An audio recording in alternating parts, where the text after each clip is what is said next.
It is Saturday afternoon. Oh, guys, I guess that means something, right? Right, Landy? An afternoon delight.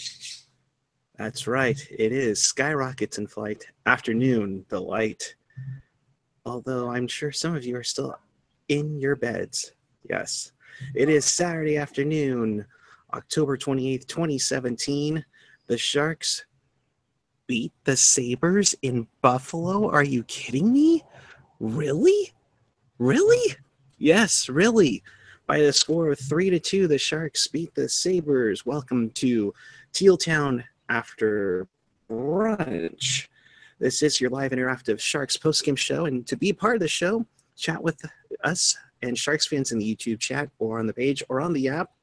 You can also connect with us at hashtag TealTownUSA, and make sure you follow us on all of our social media channels at TealTownUSA, whether it's Facebook, Twitter, Instagram, SoundCloud, or the YouTube.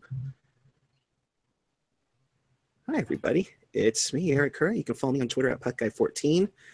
It's such a beautiful day out here in my backyard. I thought I'd take it outside. You know, it might not be a winter classic, but you know what? It's gorgeous out here. And joining me, my constituents, the guy who spells his name the right way and has brought back the laundry, Mr. Eric Landy. I'm bringing laundry back. Yeah. Eric Landy premiering at the Karaoke Lounge in the Gaslamp District later tonight. Also joining us, Mr. Alex Martinet. Hey, everyone. We won in Buffalo for the first time in forever? Like 10 years or since? It's the third time in the Joe Thornton era that the Sharks have gone into Buffalo and have taken down the Buffalo Sabres. That's right. Just with your Rick Jenneret. Just you. Who, me? Yes, you. What about my Rick Jenneret? No. No? No. Whatever. All right. So let's talk about this game. Alex, your initial thoughts on this victory this afternoon? The first period was a very good back and forth between the Sabres and the Sharks. Dell was in net, not Martin Jones. And I thought he played pretty well throughout all three games, or all three periods. In particular, the second and third period, but he was challenged in the first period, and which I think the Sabres had the early push until Donskoy had the goal in the late or middle first period. So, yep. Yep. Definitely. Good. Landy, what did you take from this afternoon's tilt or this morning's tilt, whatever way you want to call it? Well, I mean, the boys jumped on the ice with a lot of speed this morning. Like, I was waking up with my morning coffee. I'm like, holy hell, I am not ready for this. I mean, I think they came onto the ice with a lot of pop this morning, but also kind of going through it, felt like maybe the Buffalo Sabres had a little bit more, maybe a little bit more acclimated to earlier starts. So I feel like, it took the Sharks a little bit to kind of get into it mentally. I think physically they were definitely there, but mentally I think it took a little bit in there. And especially after that goal at 9-12 by Jonas Donskoy, I mean, that thing was just a great snipe far side. And that got him into the game. Yeah, let's just jump right into it. First period, Sharks seemed to be in penalty trouble. Donskoy actually took 2 penalties, one of which he came out of the box, skated up ice, kind of reminded me of the goal he had earlier on this road trip, snipes it home for his third of the year. Alex, seems like Jonas Donskoy starting to get his step going now. Yeah, they're playing him at the left wing, so they're trying to once again fill that Marleau role that we're going to see on next Monday. But of course, I feel like he's starting to become a dependable third and second line player that he somewhat flashed during the Stanley Cup final. He did have some injury issues last season that was been talked about before, but I think we're finally starting to see that form that we, in terms of what Donskoy can do, and that contract that Wilson signed is pretty, cap affordable. I believe it's something like $2 million over the next 3 years, $2 million per for the next 3 years. Pigeon cap friendly. Cap friendly. So, a really friendly cap contract. And if he flashes for that, if that's the best Donskoy we're going to get for the next 3 years, I think that's pretty good. And he's also a really good defender. He can also fill the PK role, which we seem to be on majority of the games. Yeah, well, I mean, just quickly jumping off of that, Donskoy comes in at $1.9 million. Currently, he's listed as a right winger, but I think he is playing that left wing on the Kearney Bodker line. And so I really like the fact that Tierney's got some good line mates, that really can drive play. I think tonight you saw just how dynamic he can be, and that's going to cause mismatches, especially as a third line. So I really like that look, and I really like Milker up with Couture and with Hurdle. I think that also gets him into a good slot. So, I think the second and third lines are really kind of coming together. It's just that top line left wing spot that's still kind of a little bit of a revolving door. I mean, Kevin looked like he was coming out of the slump today because he had some really good shots on goal. Yep. And felt like he was really strong on the puck tonight, or excuse me, today. Oh, first for the tip jar. Yeah, let's remind everybody. So we do have the swear jar that's going. Usually, it's being filled by AJ, but as an added bonus, people who say tonight on the show when they met today, unfortunately, that gets added to the tip jar. Back to you, Andy. Yeah, so like I said, I think it's just that first line is really kind of where I think some tweaking needs to be done. And I think that bottom line, I still don't like Ward on that bottom line as more than a substitute kind of player. I don't want him playing more than 40 games this year. And tonight he just looked slow. Unfortunately, just looks slow. He took a penalty that, I think it was just purely because of lack of foot speed.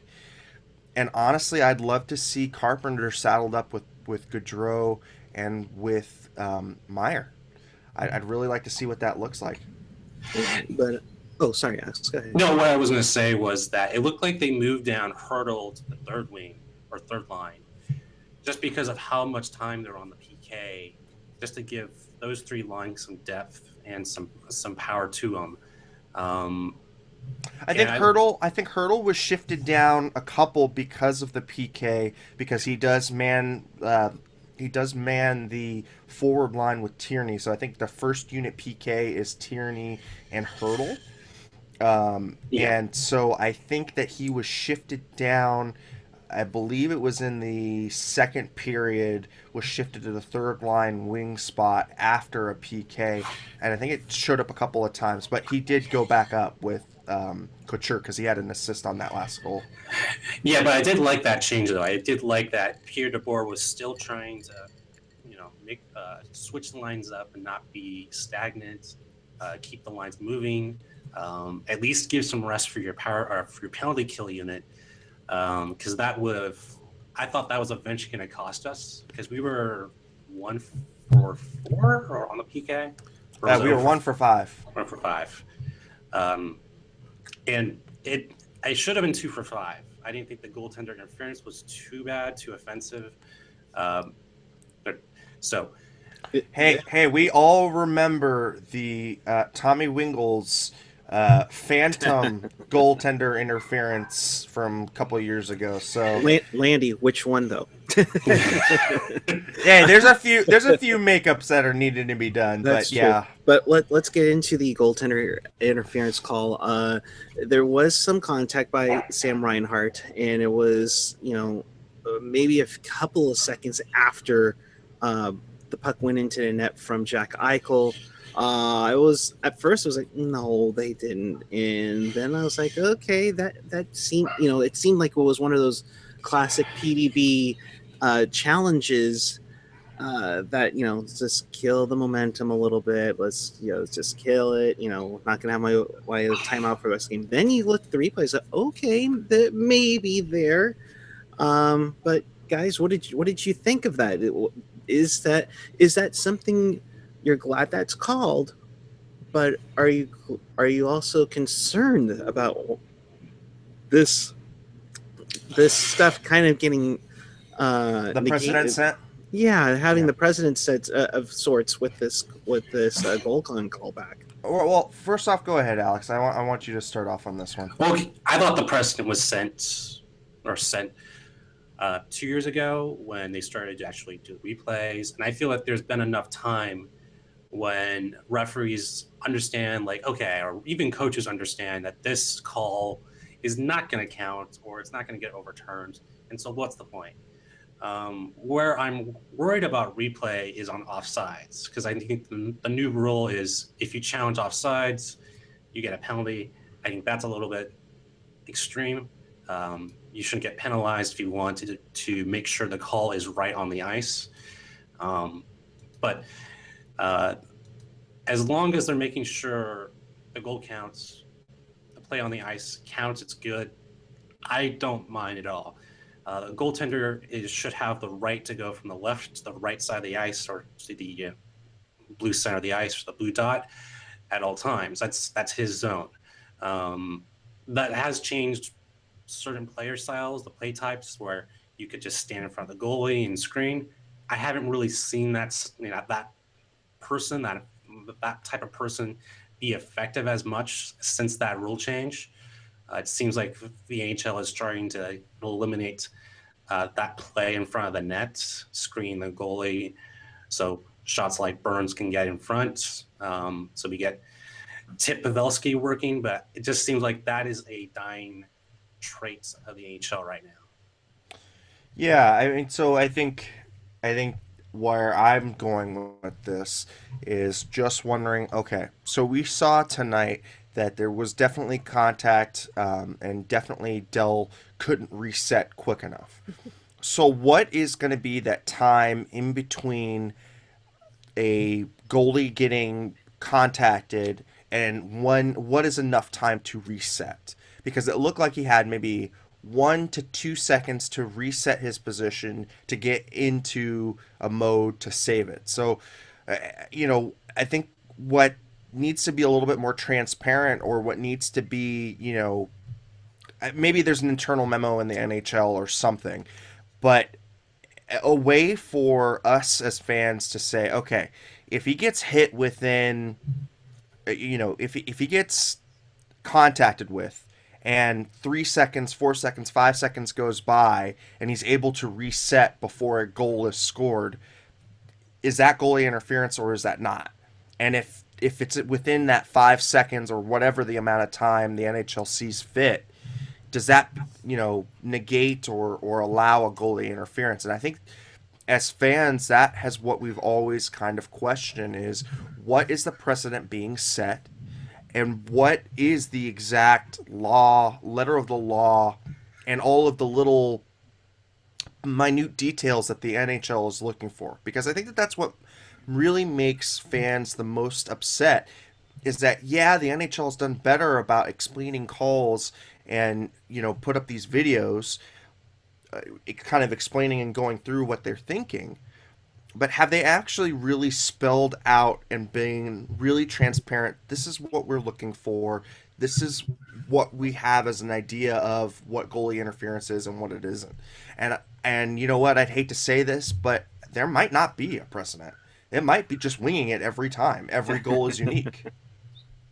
It's true. It's true, because are we going to have it in the rule book that says, okay, if he's out there by like a half a second, then no, it's not, it's for sure not a goal. But if he's out of position and scrambling 2-3 seconds after contact's made, I mean, are we going to go on and on about the rule? I mean, we'll make a rule book about goaltender interference if that was the case.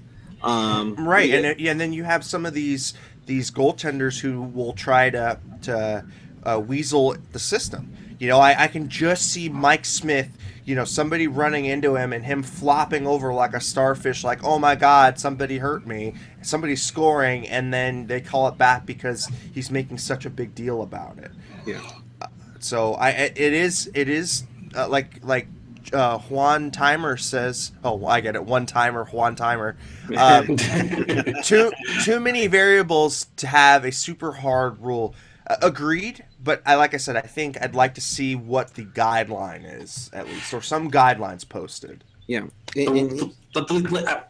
Sorry to interrupt, but Go ahead. I think the one thing you could say about this year in general with the NHL and how they're officiating is that they're making more they want the officiating to at least allow more scoring, and we don't want to see like 1-0s or 2-1s on national broadcast games. I know for a lot of people that's going to make people mad, but they want to create highlights that national television is going to see. So I mean, I listen to a lot of shows out of Toronto, so whether it be Hockey Central or listen to Jeff Merrick's podcast or whatever. But a lot of people are worried that the game is devolving into a special teams game. I mean, and we'll just look tonight, just on the stats alone. I mean, the Sharks take 5 penalties. That's 10 minutes. 10 minutes of penalty time. And then the Sharks get 3 power plays themselves, so that's 6. That's 16 minutes of power play or PK time, roughly, because, they might score whatever. 16 minutes out of a 60-minute game. I mean, that's more than a sixth of the entire game spent on special teams. Yeah, I don't know about you, but I don't like hockey like that. And largely, I don't know. I'm not too sure what the NHL can do. The NHL rink is smaller than the Olympic rink, and they are restricted about what type of arenas they play in. Well, I don't think it's an arena thing. I think it's just an enforcement of the rules, and I think that every year we see this. At the beginning, it's really tight. The penalties come fast and furious, and then it just loosens up during the year. I mean, it's like clockwork. I think a lot of the problems, though, would be. We'll get back to the game in 1 second, but like for me, I just want to like if when you look at how like the Olympics are played, it's wide open. There's more passes. It feels like there's more breakaways because there's just more transition game, and that's what's missing with the current format. And I personally think there's way too many power plays, but if that's the only way we're going to get more goals, then we might have to look into getting rid of the blue lines and the offside rules as a way to counteract that. And turn it into roller hockey. So. Yeah.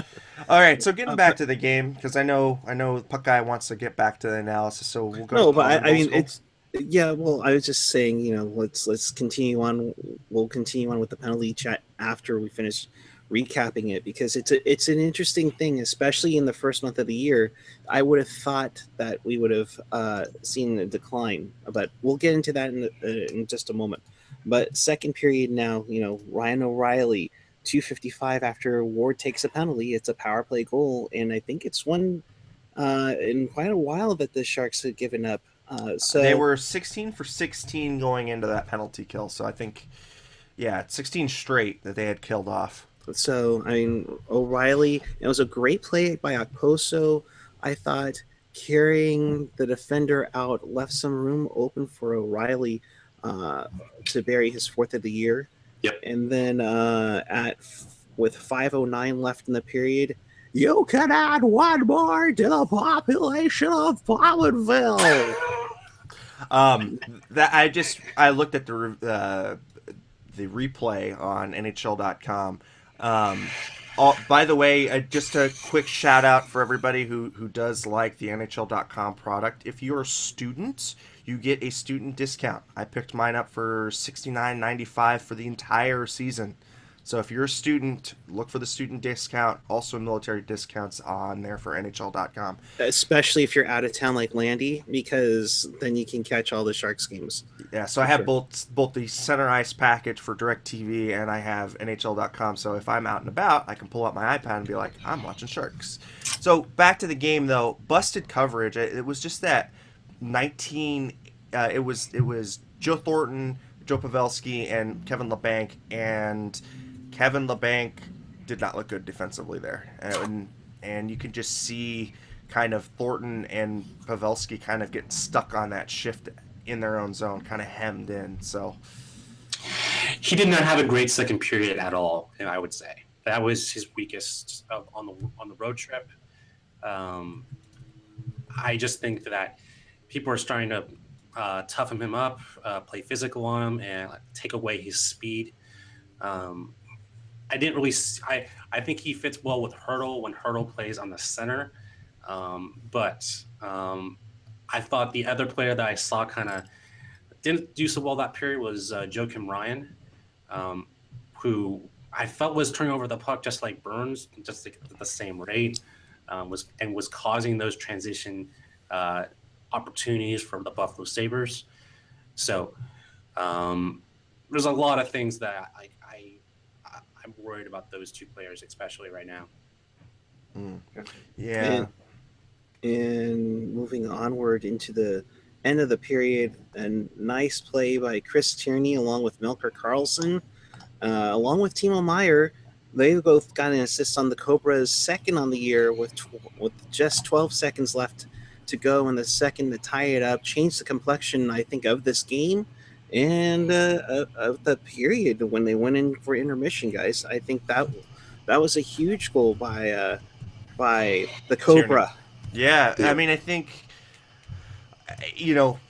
Chris Tierney has kind of shown a little bit more offensive acumen this year. I really like that about his game. I've always kind of had a soft spot in my heart for him because I've kind of tracked him since he was drafted. But when he was drafted in the from the OHL in the London Knights, he was a scorer and he had a nose for the net. He could score really timely goals and he could assist and play make. And the problem that I have seen with him, and especially in his development, he was pigeonholed as a third line center and asked to be really defensively responsible because that was the strongest part of his game in the OHL, but he knew how to score. And I think DeBoer kind of took the keys from his hand and said, look, I just need you to be a great defensive player. I don't need you scoring goals for me. That's what I have a first and second line for. I think this year, we're starting to see him evolve a little bit more, be responsible in his own end, but kind of evolve and take a little bit more risk in the offensive zone. What do you guys think? Oh, I was going to give it to Alex. No, I totally agree with you about Tierney. He's been one of the best players the first 10 games of the season, along with Dylan. Mm-hmm. So those are the two players I've been watching the first 10 games of the season, Dylan and Kearney. I think Dylan has been the best defenseman next to, of course, Vlasic. Vlasic is obviously the best defenseman on the team, but those two players have done pretty well on the road trip, and yeah. I completely agree. We want to welcome those of you who are watching Brody and Kyle McLaren on NBC Sports California. This is Teal Town after noon brunch, noon brunch, you name it. But do yourself a quick favor. Make sure you hit the subscribe button down below. We do this after every Sharks game, and of course, there's a YouTube chat that you can join in that we're about to go to in a couple of minutes, and we will let you have your take on the Sharks 3-2 win over the Buffalo Sabres. So make sure you subscribe and hit us up on our social network channels. And onward to the third period we go. It was back and forth. Both teams had chances. And then with 3:52 left, Logan Couture goes top shelf where Baba hides the cookies. And with a nice play, too, and he was psyched for it. His 8th on the year. Hurdle and Braun with the assists there. Hurdle with the assist. I think Braun also had Braun had a 2-point night? Was it? No, he just had one. My bad. But Logan Couture coming up huge, or as one person put on Twitter, I think this was Jackie, Clutch Kutch. It's not bad. It's not bad. No, and I think that this is the year that we see Couture take the mantle from Pavelski and for Thornton as the team leader in scoring. Right now, he's playing out of his mind. He's over a point per game player. 8 goals, 3 assists in 10 games. This is something that we knew Logan had in him. I think me and Puck Guy have talked, especially when we were doing our duo show, where he has extreme offensive ability, but he's always been so focused on his two-way game that he hasn't let that really flourish. But I think this year we're gonna see the mantle be passed to him as the leading scorer of the team, and maybe, just maybe, we can anoint him King Shark as we've all kind of envisioned for him since he came up as a youngster. What was he, 19, 20 years old, coming up in against that Detroit Red Wings series? Colorado before that. Oh, Colorado, yeah. Yep. And it's just really nice to see Logan kind of flourish in this role, and I think this is the year that he finally takes it. Oh, and one timer, I love that name, by the way. Shirtless Couture was a new look. Yes, I believe he has taken the jumbo mantle and gone with shirtless look now. Oh, jeez. Rob Ivan writes, Fact or Fiction, Logan wears the C next season. No. I mean, they won't take it from Pavelski. Pavelski will have to either retire or move on before they'll give the C to Couture. And they might not even do that. They might give it to Burns before they give it to Couture. Couture he'll always be in the line of succession, but I think that it's probably will go to a defenseman next. That's my bet. Did Marlowe ever get the C on his chest? Yes, from 04 to 09, and then he was infamously stripped in favor. I think it was Rob Blake. Rob Blake, and then eventually to Jumbo. But then no one. and then no one. Yes, exactly. Another question that was on the chat, Puckeye, before we kind of get roll into it a little bit more, was really interesting. But somebody brought up, does a more special teams oriented game play for a better fan experience? And I think it just really depends. I mean, for me, 5-on-5 is a faster game, and you see more physicality in 5-on-5 play. But special teams, when goals are scored, it's fun. Believe me. But I also don't like seeing, one team kind of skating circles around a standing still team. So for me, it really is hit or miss. It's how dynamic the power play is. I mean, if you got Ovechkin on the far right side ready to pound a one-timer, I mean, there's nothing like that in the NHL. Maybe Shea Weber, but like I said, it's really case-to-case dependent, but I think I'd prefer 5-on-5 play. Did you say one-timer or Juan-timer? One-timer. Yeah! Sorry. No, but who are you? Yeah. But then let's get back into the penalty thing now. It just seems like it's getting. I mean, I'm glad they're cracking down on what the rule dictates in the book. However, do you think they are getting a little overstretched, or do you like it actually calling the penalties to how they're written in the rule book? Alex, I'll start with you. Yeah, I think Alex and I are going to have a disagreement on this one, but go ahead, Alex. I don't mind it. Personally, I think it's a way to increase scoring. It's a way to increase highlights. But at the same time, I think the call against Ward was kind of outrageous. Certain no calls against Ryan were kind of outrageous. Either way, even if you're for or against, I just want it to be called evenly. So if there's a slashing on one side, I want to see slashing on the other side. Make sure it's called both ways. Yep. I don't want to see favoritism for large markets. I don't want that to be the case with this slashing rule. It better not be the case. But for the most part, I just feel like they're going to work their way out there. It's going to work out the kinks, and it won't be as bad as it is now. Of course, we're talking in January and February as we approach the NHL playoffs. It's going to be a rough 2 months. No, that's for sure. Landy? I hate to be the old person, but I remember watching the Ricci era, and I remember how much hooking and grabbing and obstruction there was, and that was still a really fun game to watch, in my opinion. After the rule change came in 04-05, you saw it move in a different direction. The game move into a speed, skill kind of direction. And I just worry that every time we have an evolution on the rules package, the game changes and shifts in a large proportion. Like it just moves into a different direction. Mm-hmm. So I'm worried that we're going to have another seismic shift in type of play.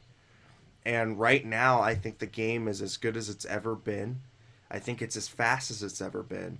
And I'd hate to go to a special teams game where it's, one team is clearly outgunned and being outmaneuvered and standing still versus one team that's going, at full throttle. I want to see end to end, back and forth. I mean, some of the best games I've watched have been like Pittsburgh and Edmonton, where it's just trading line rushes here and there and here and there. And I just worry that with the expansion of the rule calling, we're going to start to see that reduced. Yeah. Speaking of stuff that's being reduced, one timer is saying, the lack of fighting and physicality in the NHL is pretty stark. Has there even been a noteworthy fight highlight this season yet? I don't believe there has, and I think Brody mentioned this during the intermission of the game today, that the Warriors had just as many fights as the Sharks have this year. If you call that a fight. Well, yeah, of course. It's true. And therein lies the thing here. There hasn't been a need to have Brandon Bullock or Brandon Mashinter come up and be that tough guy that we saw from Michael Haley last year. So it's quite of a stark change. So that's interesting how that's come about lately. Do we have that type of player? I'm sorry, but do we have that type of player in the locker room who wants to fight, who is the enforcer on the Sharks? Well, I think we don't have any true quote-unquote enforcers on the team right now. I think the closest thing that we have is Brendan Dillon, who's always been one to step up to a fight. I think Timo Meier has also got into a fight last year.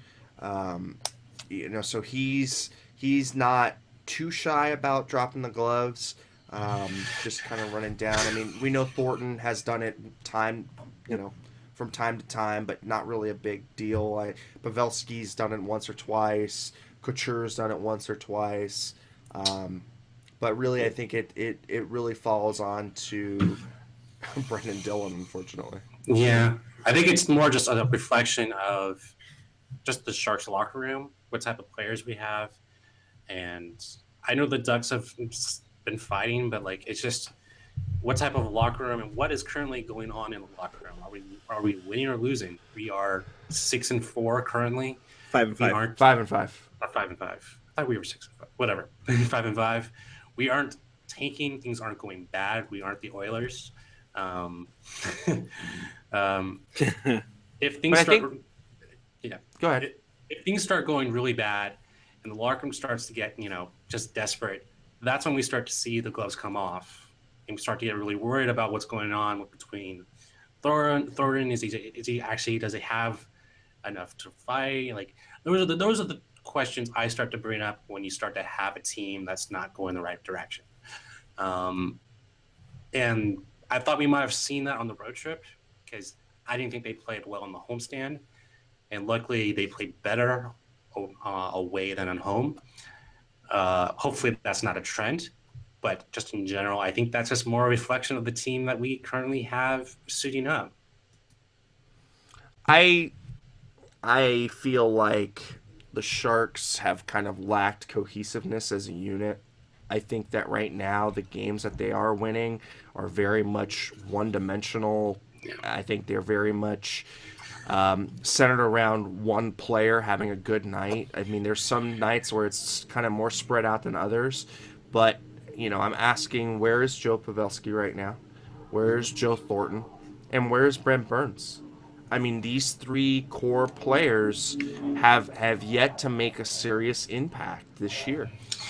So, Rob Ivan, another mention on the show, fact or fiction, NHL bans fighting within 5 years. Fact.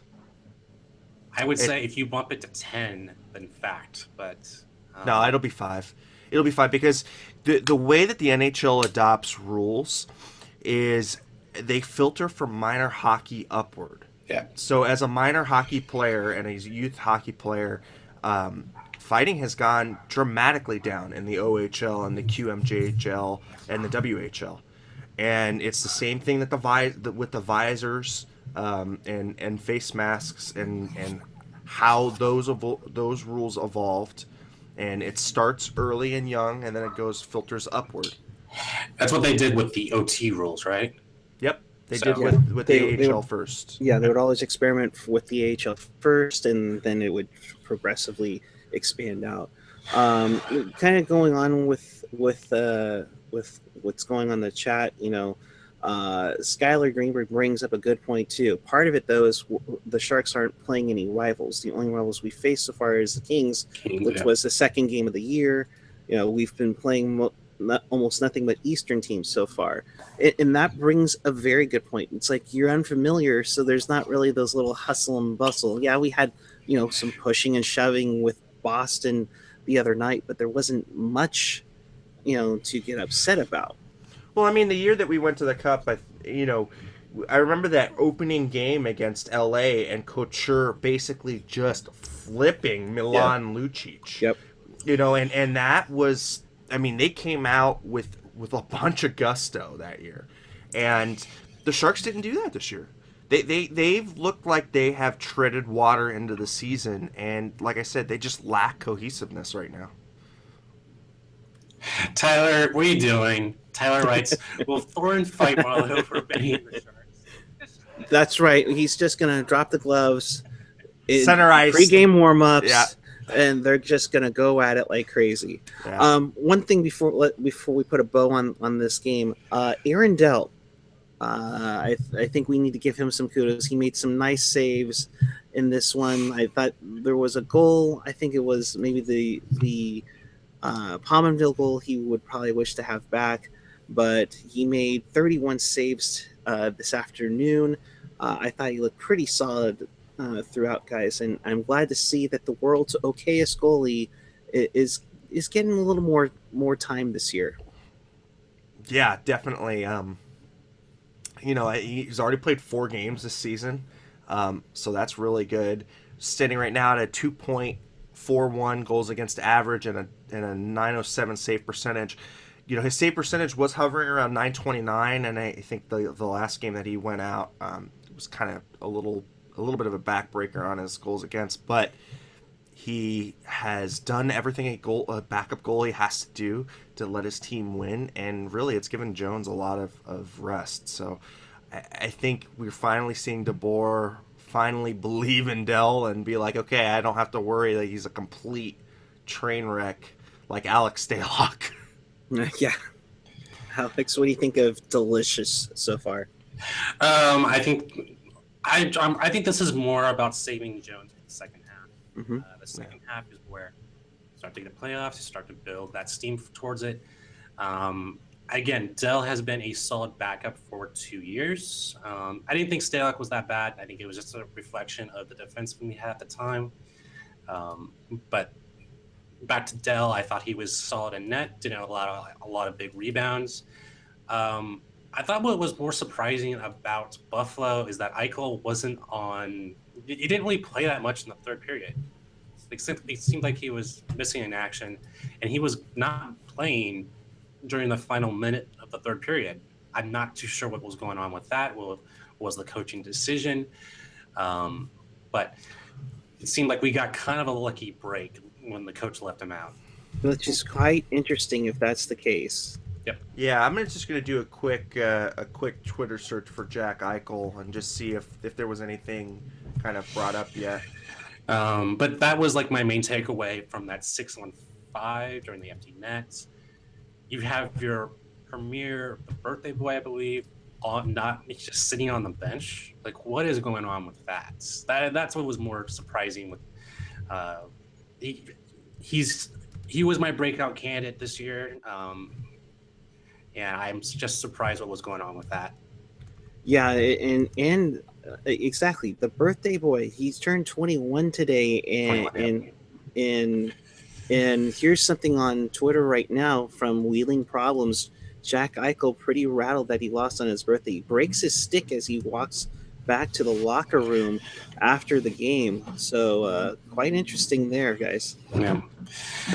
So I think that was actually more of a reflection on the lack of playtime, and I think that he wanted to be out there in the last minute, and he wasn't out there. And you know what? We've seen him have emotional outbursts.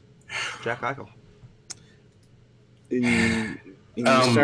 You start wondering what's going on there. Sorry, Alex. Go back to you. No, I was just going to say that, like, Eichel's going to have one of these moments. I think Ovechkin, even in his early career, had one of those moments. You hope he just evens out. He just signed an 8-year deal with Buffalo. Hopefully he's not a bust, and Buffalo just has to eat that contract for 8 years, and that would be a huge blow to that franchise. Oh no! Look. Yeah, the paying for the talent for Jack Eichel is definitely warranted. The guy is gonna be a superstar. I just worry that he's just not there mentally yet. You give a kid $10 million a year, and he hasn't quite earned that money yet. That's the problem. If you look at the teams that did that this offseason, McDavid, the Oilers, Sabres, Buffalo, and Eichel, those teams seem like they're struggling right now, and just in terms of the cap hit. I get they wanted to jump the gun, but it just seems like they could have done something better, maybe wait a year. But you make that gamble, and right now it's not working for them. I think I've been a fan of the bridge contract. I think in the Sharks it's paid off every time they've done it. It's paid off with Vlasic. It's paid off with Burns. It's paid off with Hurdle. Couture, Pavelski. Yep. Nabokov, if we want to go back that far. The team makes smart financial decisions, and it's no coincidence that the team has done well for an extended period of time. Yep. One last stat on Brent Burns. Through 10 games, he has 23 turnovers. Not good. Neither are 0 goals. Yeah, I think Burns, though, is definitely always been a turnover machine. I don't know what he was through 10 games last year. I can look it up, but this has been pretty bad for the 0 goals, just 5 assists. Yeah, maybe it has more to do with the fact that he doesn't trust Ryan enough yet. He might, if Paul Martin is there, he knows his partner, he knows what he's going to do, and so then he knows that he can take more risks and launch more shots, and doesn't care about the turnover numbers because he's got Paul Martin, his teddy bear, his blanket. But he doesn't really know Ryan yet. He doesn't really know that Ryan has the ability. Now, Ryan, on the other hand, seems pretty acclimated to Burns and seems like, hey, you go do you, boo. But But unfortunately, I don't think Burns sees that same confidence yet in Go ahead, Alex, and then we'll hit up the chat. I was going to say that the other player that caught my attention was Hansen. 9 turnovers through the limited time he's been playing, such as 90 Oh, that's why he's on the bench. So, yeah. That's a guy I would say is going to get waived for, or at least Ward's going to take his spot sooner or later. Paul Martin is currently on the injured reserve. Somebody was asking in the chat. He didn't make the trip, but he wasn't too far off from what they were saying. So it's going to be interesting because it's going to create a logjam at defense, which is a great thing to have. But I think for the interim, we might see Ryan go back down to the Barracuda. He'll log, millions of minutes of ice time, and that's not a bad thing for him. He the coaching staff knows what they have, and DeMello is better suited to be the 7th D man. But in the future, going forward, I think you have a commodity there. You have an extra defenseman you can ship off and use as a trade chip. Would Pierre DeBoer move Burns down to left wing? And that's what I was just going to say. Rob Iman in the chat was saying, is it time to temporarily move? No. I'm just saying, it is a feasible option for you. Have your depth working for you. You keep your in NHL, you give them that experience. The guy won a fucking trophy for the best defenseman in the league. Let's fucking put this to rest. That's 2 in the jar, I know. But I'm just so sick and tired of this damn conversation. He's a defenseman. That's it. Done. No more. 6. I don't care. He won the damn Norris Trophy. Leave the guy alone. Is Mike Green a defenseman? Yes. Did he ever play forward? No. Is Mike Green better suited to be a forward? Maybe, but still, Jesus Christ. And the other thing is, look, for as much as people want to go and do this and be like, oh, he's going to be a better forward, the man can play more minutes as a defenseman. Oh, my God. Okay. Fair enough. All right. And with that, Nick Stella, Eric, why you have to be mad? Wait. Murder on this podcast right now? No. Well, considering Landy's in San Diego, why are we yelling right now? Yeah, exactly. Loud noises. Exactly. It's hilarious. It's a funny chat, but seriously, it makes my mind implode every time. It's because he had success as a forward that there's always going to be that, how AJ would say, scooch of a thought down the road. Somebody bringing up a good idea. Do they start exploring a Brendan Dillon trade when Martin returns? You know what? Brendan Dillon has looked good as a defenseman. Maybe you sell high. You can sell high, but that's going to be tough to decide if you're sitting on Paul Martin for a little longer. I'm okay trading Braun though. Oh no! I think you'll get Vlasic's panties in a wad and be like, "That's my teddy bear. Don't take him away." It just depends on what his value is. If you think that Braun's contract, I think it's expiring next year, something like that. Braun's contract? No, he's signed through 2021. Yeah. 21? Okay. Yeah, I've never been a fan of Braun's game. And if we are definitely a older team, and I definitely think we should keep him just because of that. And so that's probably all the reasons why he's not going to get traded. But what I would like to see is Martin getting traded, Paul Martin. But he's got a no trade clause, and that's a modified no trade. He's making 6 teams. Yeah, and he's making $4.8 million. I mean, there's nobody going to take that contract for this season and next season. Yeah. It'll be interesting if they were to make anything, especially since a division rival has a crap ton of defensemen on the roster. But the team that we just played, Buffalo, are looking for defensemen like crazy, and they've already taken one Sharks product. I mean, they know what Matt Tennyson does, and from all accounts, seem to be fairly happy. Maybe a Dylan DeMello. Like I said, he's still really young, and that's what the allure is. Because you might have a 4-5 defenseman, you could have a diamond in the rough. I'm not saying he's a third or second tier defenseman, but maybe. And like I said, if you want to maybe the known commodity is Brendan Dillon. He's 26, Yep. and he's in a good peak in his career right now. I mean, this is the best defensively we've seen him since Slemko came. And you can't trade Vlasic because we just signed him for a year deal. And there's no way he will go. No, sure. You wouldn't trade Vlasic. I'm just throwing it out there. No, you don't even throw that out there.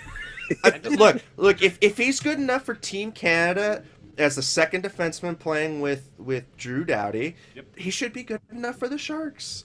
I don't understand these GMs that want to tinker around with known things, and it's like, well, I can maximize my return if I give up my best player, but you never get the best player back in a trade. It's nonsensical. You trade from a position, in my opinion, you trade from a position of strength, which right now, dear God, I don't know how we did it, but organizationally, defensemen are what we have in stock, and you use that commodity to try and better your team. Yeah, I would say like from 2012 to 2015, our main position was forwards. Like that was our strength. Now it's vice versa now. So. Yeah, it's crazy. It's crazy, and me and AJ have gone back and forth about organizational depth and drafting defensemen and stuff. Oh God! And I wait AJ jumping on now because you mentioned drafting defensemen. Oh, gosh. All right, let's go. It's going to be a weird NHL wraparound because we were the first game and nothing else plays till later on. So we'll get to it. What you're expecting tonight at 4 p.m. It's the 8-1-1 LA Kings taking on the Boston Bruins. That's at 4 p.m. on. Let's get some chowder. Let's get some chowder. It'll be wicked awesome. We did get some chowder, and it left a nasty taste in our mouth after that game. The other night in Toronto, it's the Flyers and Leafs, the game before they head to San Jose on their California road trip. That's at 4 p.m. On the NHL Network at 4 p.m., it is the Rangers at Montreal. Really, you can put Flyers and Maple Leafs for some reason, but you go Rangers and Canadian, whatever. Also at 4, Tampa Bay will host the Quackenheim Ducks. Is Randy Carletto on the hot seat, perhaps? So you have that. Also at 4, you have Detroit and Florida taking on. Both teams come in with 4 wins. Will the streak end tonight for the Desert Dogs as they are in New Jersey to take on the hot New Jersey Devils? They won't. Jersey's gonna skate all over there. And probably the matchup of the night would includes the 7-3 Blue Jackets in St. Louis as they take on the Blues, who are 8-2-1. That should be a good one at 5:00. Also at 5, the Islanders and Predators, 2 teams trying to claw back into their conference races. Also, let's see. Also at 5, you have Pittsburgh at Minnesota. At 6, the Blackhawks take on the surprising Colorado Avalanche, trying to recover from giving up the first shutout in Vegas Golden Knights history. And then the nightcap on Hockey Night in Canada, the Capitals are at Rogers Place to take on the Edmonton Oilers. So you have a full slate of hockey to go. The Sharks were just your appetizer, folks. Also tonight at 5 is the Sharks on the road in San Antonio to take on the Rampage. That game will be on KDOW with Nick Nolenberger on the call. You can also get that on sjbarracuda.com. Yeah, how are the Barracuda? Where are they at right now? I know they were having some issues. They've had some issues, but they've been hanging in there as we all frantically look at the standings since he mentioned it. Thanks, Landy, for making Yeah, sure I well, was off the mark. Yeah, quick note, I guess, while you're doing that. The Vegas Golden Knights tomorrow start a 7-game road trip. Um, and this is probably like the first real test we'll actually get to see if the Golden Knights are actually a contender for a playoff spot, can actually be a threat to actually take one of the 3 spots at the top, or just a wild card to contender. Um, they have a lot of injuries right now, and I don't really think uh, all this good momentum that they build up through the first 10 games is slowly going to, drift away. I think they're 3-3-1. I think is what the Barracuda are currently at right Yes, now. they are sitting. No, they are 3-4 with 6 points. They sit in 7th place in the Pacific Division. You know Yeah. what? I'm looking at. I'm just looking at NHL or sorry at CapFriendly.com, and I think it's Rourke Chartier that's really kind of hurting the lack of depth in there. And then something interesting that I saw was a new loan coming from the Czech Republic, Josef let's see, Kornar. Joseph Kornar um, was loaned to the San Jose Barracuda, and it looks like on Elite Prospects he made a transfer, so he might have been given a ELC contract. Yes, he did. He just signed an ELC contract, and quite rare for all of you cap guru cap nerds out there. He is actually exempt from the 50-player standard contract limit. In the NHL, the entire organization can have up to 50 contracts on the books on the NHL ledger side of things, which is different than your AHL signings. But he is not part of the standard player contract limit. So that is really interesting. It looks like maybe the Barracuda are a little worried about their depth on forward. Well, it's tough to say because you have a lot of guys up on the team already. You also don't forget Heed and Ryan up with the Sharks. You're also looking at the defensive loss, and I think Nolenberger mentioned it last night. Where on the power play, they've lost that offensive creativity on their power play itself. So you throw that in there, and you could see why they're struggling right now. Yeah, but I totally agree. But I think that this is a perfect time for Jeremy Waugh to step up. I think this is his time to really, really show that you guys, that the organization did not make a mistake drafting me, and the organization can trust that I'm going to be healthy for an entire season. I think this is a perfect opportunity for him. I also look at a guy like Michael Brodznicki, who has been in and up from the ECHL to the AHL. This is a perfect time to cement your spot now. And I think Radim Simic was also a guy that was kind of looked at as seeing, okay, he might be an outside shot to make the team. And then I know everybody's been really, really high on Nick DeSimone, who's going to be coming soon. So, I mean, I think, yes, the pipeline, or actually, no, he's on the team now, but the pipeline is a little bit weaker than it was because of the call-ups. But I think it's also a good shot for it's a good shot for the younger baby sharks to really start to say, hey, look, I'm ready. I'm ready for the show. I'm ready to make it up to the next level. Absolutely. All right. So, if you've missed anything or you want to watch this wonderful podcast again, you can catch us everywhere. So you can check us out on tealtownusa.com, or you can hit us up on the podcatcher, whether it's iTunes, Google Play, SoundCloud, Stitcher, TuneIn, YouTube, you name it. It's there for you to watch us on Teal Town USA.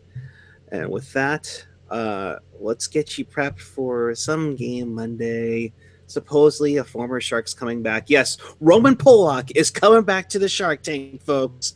Roman Polak, get ready. Get ready for a nice, tearful tribute for Roman Polak, everyone. Oh, wait, you mean Patrick Marleau is my bad. So Patrick Marleau, you might have heard him. He scored over 500 goals with the organization, number 2 overall pick. You couldn't tell by the promotion whether it's on NBC Sports California or the Sharks promotions that he's coming back or anything. But Sharks, Maple Leafs, Steve Dangle, if you're watching, let us know when you want to come on the show. All right. But Marleau returns to the Shark Tank Monday night. Set us up, Landy. Oh, let's just say Dangle's not my cup of tea. But okay. I'll just keep it there. Okay. No, look, I mean the guy grew up a Shark. What more can you say about him? He is the epitome of Sharks hockey. He has put the team on the map and been consistent and a good soldier for the organization, and it's going to be really weird and going to be really sad to see him in a Maple Weeds jersey. Alex, what do you expect on Monday night against Toronto? It's going to be weird. I'm still not used to seeing Marleau in a Maple Leafs jersey. As time has passed, I've gone accustomed to it. I've gotten to understand why he would want to go back to and play for his favorite team.